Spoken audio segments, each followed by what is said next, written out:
Bonjour à toutes et à tous. Je tenais à m'adresser à vous, élèves, parents d'élèves et personnel des écoles, pour observer les conséquences du coronavirus sur notre système scolaire pour les semaines à venir. Comme vous le savez, le Premier ministre a annoncé le prolongement du confinement jusqu'à fin mai. À cet égard, vous avez préparé ce confinement en constituant des réserves. Vous avez brillamment vidé les stocks de papier toilette pour tenir le siège longtemps contre cette maladie. Cependant, M. Didier Guillaume, le ministre de l'Agriculture et de l'Alimentation, a ordonné une enquête sur les qualités nutritives du papier toilette. Il en ressort que les conclusions de cette étude sont sans appel. Il manquerait des nutriments et des oligo-éléments dans le papier toilette. En conséquence, nous allons devoir changer de régime alimentaire. C'est la raison pour laquelle nous allons devoir, comme l'ont fait nos amis italiens, revenir à des ingrédients comme les pâtes, les nouilles, les macaronis, les penne et autres coquillettes. En conséquence, nous allons devoir préserver nos stocks alimentaires.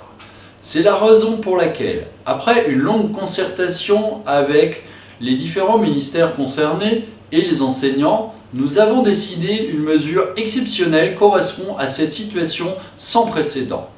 Cette année, les colliers de pâtes seront interdits pour la fête des mères et la fête des pères. Nous avons longuement travaillé pour vous proposer un substitut innovant et adapté à la situation. Ainsi, cette année, nous avons eu la brillante idée de proposer aux élèves de travailler sur des colliers réalisés avec du papier toilette recyclé. Je suis sûr que vous comprendrez que cette mesure est beaucoup plus adaptée à ces situations exceptionnelles.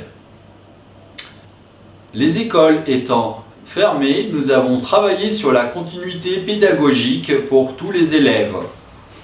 Des tutoriels et des conseils avisés conformes aux directives du programme scolaire ont été mis à disposition par les enseignants sur la plateforme du CNED.